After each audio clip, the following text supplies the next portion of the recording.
দেখো বন্ধু, তোমাদের একটা জিনিস দেখাচ্ছি আমি। এই দেখো কতগুলো গরু, আগে দেখো তারপর বলছি। এই একটা গরু, এই একটা গরু, এই একটা গরু, ওই ওই একটা গরু, চারটে গরু।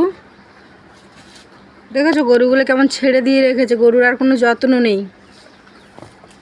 আগে এই গরুগুলো কত সুন্দর যত্ন করতো, খাওয়াতো, কী সুন্দর বাড়িতে রেখে দিত। যেখান থেকে কুরবানি হওয়া বন্ধ করে দিয়েছো সেখান থেকে দাও, এদের কোনো যত্ন নেই, সব দড়ি দিয়ে দাও, ছেড়ে দিয়ে রেখেছে। এই দেখো চারখানা গরু, না এদের টাইম আগে দেখতাম, খাওয়ানো ধোয়ানো সব কিছু করতো, আর এখন দেখো সব দড়ি দিয়ে ছেড়ে দিয়ে রেখেছে। কী ক্ষতি হলো দেখো। এদের এখন কোনো মা বাবা নেই, কিন্তু একসময় মা বাবা ছিল এদের। কিন্তু এই যে গরুর মালিক ইনি কিন্তু মুসলিম, কিন্তু এই পাশেই বাড়ি।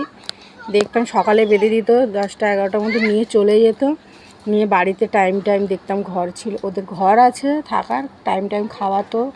কিন্তু এখন দেখছি এই ঈদের মানে কুরবানির পরের থেকেই দেখছি, মানে কুরবানির পরের থেকে না, যেখান থেকে গরু বিক্রি হবে না বলে দিয়েছে সেখান থেকে দেখছি এদের আর কোনো মানে নিয়ে যায় না। সারাদিন রোদে বাঁধা থাকে, মাঝে মাঝে আমরা জল দিই, দেখি জল খায় 2 বালতি 3 বালতি করে।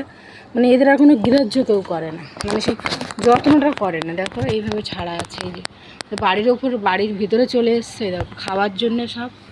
না এদের খাবার কিন্তু আগে বাড়িতে সব দেখতাম দিই, মানে আমরা রাস্তা দিয়ে যেতে যেতে দেখতাম ওরা খেত। এখন দেখো কীভাবে ছেড়ে রেখেছে, এই ঘাস খাচ্ছে আর সারাদিন ছাড়া। কী অবস্থা দেখো এদের, মানে বিক্রি যদি করতে পারতো এদের যত্ন ছিল, এখন বিক্রি করতে পারছে না, এদের আর কোনো যত্ন নেই। চারখানা দেখো কত বড় বড় গরু।